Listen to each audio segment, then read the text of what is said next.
New York City. From the 1960s to the 1980s, it was a city of glittering lights and deep shadows. Beneath the skyscrapers, the Mafia's 5 families ruled with fear and respect. Their grip stretched from Brooklyn's docks to Manhattan's towers, controlling unions, construction, and everyday life. Loyalty meant survival, and betrayal meant death. Paul Vario, a Lucchese capo, was one such kingpin, holding court in neighborhood clubs. But among them, one outsider rose, Jimmy Burke. Not Italian, never a made man, but his ambition and ruthlessness set him apart. In the city's underworld, Jimmy Burke would become a legend. Jimmy Burke, Irish-American, born in 1931, was always an outsider in the Italian mob, but determined to leave his mark. Nicknamed Jimmy the Gent for his polite manner, his charm masked a cold, violent streak. Under Lucchese capo Paul Vario, Burke learned the ropes: loan sharking, bookmaking, and hijacking. He built a loyal crew, Henry Hill, Tommy DeSimone, and ran operations from Robert's Lounge in Queens. Burke's reputation grew: gentleman, ruthless enforcer, architect of daring heists. His empire soared until the legendary Lufthansa Heist changed everything.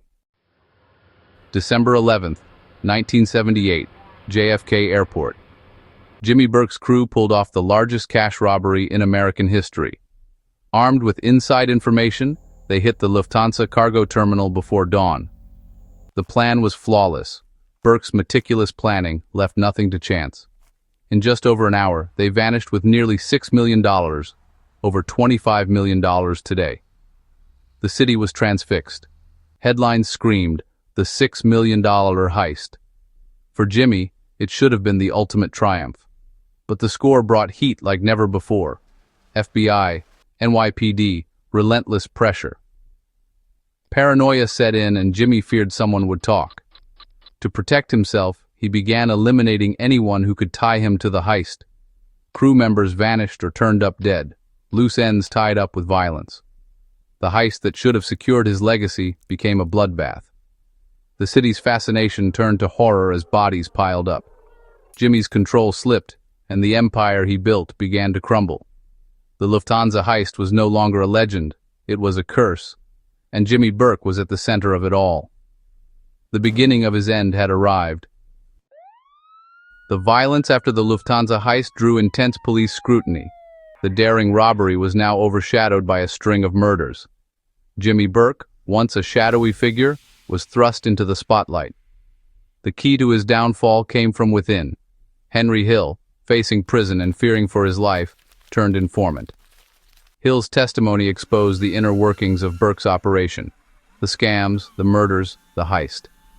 He painted Jimmy not as a gentleman, but as a ruthless killer. The evidence was damning, but direct convictions for the heist and murders proved elusive. Still, Hill's words were enough to end Burke's criminal career. In 1982, Burke was convicted for a college basketball point-shaving scheme. It wasn't the Lufthansa heist, but it was enough to put him away. The empire built on fear and violence was finished. Jimmy Burke's reign was over. The city moved on, but the legend, and the blood, remained. The concrete jungle had claimed another king. Jimmy Burke was sentenced to 20 years, then life, for murder, his empire gone, his power lost. He died of cancer in prison in 1996, far from the streets he once ruled. Today, Jimmy Burke is remembered as both a criminal mastermind and a cautionary tale. His ambition and paranoia led to his downfall. He's the charming killer, the smiling enforcer, forever frozen in cinematic history. The concrete jungle's shadowy king, undone by his own hand. And in the end, that's the true legacy of Jimmy the Gent.